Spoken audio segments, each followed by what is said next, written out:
What is iron dome? కొన్ని పదుల వందల వేల సార్లు ఈ మాట మీరు వినుంటారు. ఈ ఐరన్ డోమ్ అంటే ఏమిటి? అది ఇజ్రాయెల్‌కి మాత్రమే సొంతమైన క్షిపణి రక్షణ వ్యవస్థగా ఎలా ఉంది? అది ఏం చేస్తది అసలు? ఐరన్ డోమ్ ఈ పేరులోనే ఉంది. డోమ్ అంటే ఒక గుమ్మటం అని అర్థం. ఐరన్ డోమ్ అంటే ఇనుప కవచంలాగా అది కాపాడుతుందని చెప్పి దానికి పేరు పెట్టారు. ఈ ఐరన్ డోమ్ ఎలా వర్క్ చేస్తుందో నేను మీకు ఎక్స్‌ప్లెయిన్ చేసే ప్రయత్నం చేస్తాను రండి. This is iron dome. అంటే ఏదైనా ఒక నగరాన్ని కానీ, ఏదైనా ఒక ప్రాంతాన్ని గానీ 180 డిగ్రీస్ ఇట్లా ఈ షేడ్ మీరు గమనించొచ్చు. కాపాడితే అది ఎట్లా ఉంటుందో ఈ ఐరన్ డోమ్ ద్వారా నేను మీకు చెప్పే ప్రయత్నం చేస్తాను. ఈ ఐరన్ డోమ్‌లో 3 ముఖ్యమైన విషయాలుంటాయి. రడార్ సిస్టమ్ యూనిట్ ఉంటుంది, కంట్రోల్ సెంటర్ ఉంటుంది అండ్ మిసైల్ ఫైరింగ్ యూనిట్ ఉంటుంది. First of all incoming projectile అంటే ఏదైనా శత్రు దేశం నుంచి ఒక మిసైల్ ఏదైనా ప్లేస్‌ని టార్గెట్ చేసి వస్తుంది అన్న ఇన్ఫర్మేషన్ ఫస్ట్ ఈ రాడార్ సిస్టమ్ యూనిట్ గమనిస్తుంది. వచ్చేది మిస్సైలా, డ్రోనా అనేది గమనించి ఈ కంట్రోల్ సెంటర్‌కి ఇన్ఫర్మేషన్ ఇస్తుంది. కంట్రోల్ సెంటర్ ఏం చేస్తుంది?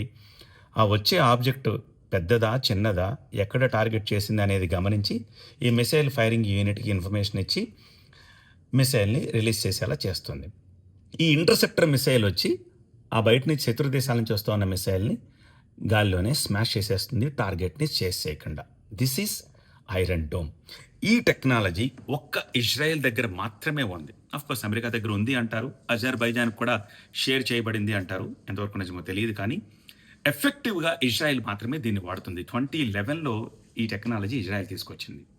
అయితే మిసైల్ వస్తే ఇంటర్సెప్టర్ మిసైల్‌ని పంపించి కొట్టడం సమంజసమే. ఎందుకంటే ఓ ₹100,00,00,000 మిసైల్ వస్తే ₹100,00,00,000 ఇంటర్సెప్టర్ మిసైల్‌ని పంపించి దాన్ని బ్రేక్ చేస్తే పాయింట్ ఉంది. ఓ చిన్న డ్రోన్ వస్తే కూడా ఖరీదైన ఇంటర్సెప్టర్ మిసైల్‌ని పంపించి ఆ డ్రోన్‌ని కొట్టాల్సొస్తే అది ఎక్స్‌పెన్సివ్ అయిపోతుంది కాబట్టి ఇజ్రాయెల్ ఏం చేసింది 2014లో ఐరన్ బీమ్ అనే ఇంకొక కొత్త టెక్నాలజీ తీసుకొచ్చింది. ఈ ఐరన్ బీమ్ ఏం చేస్తది? లేజర్స్‌ని రిలీజ్ చేస్తది.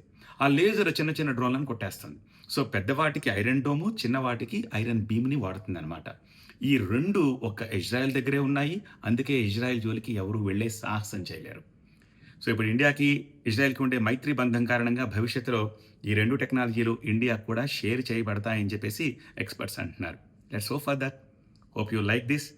Like it, right a comment and please share this.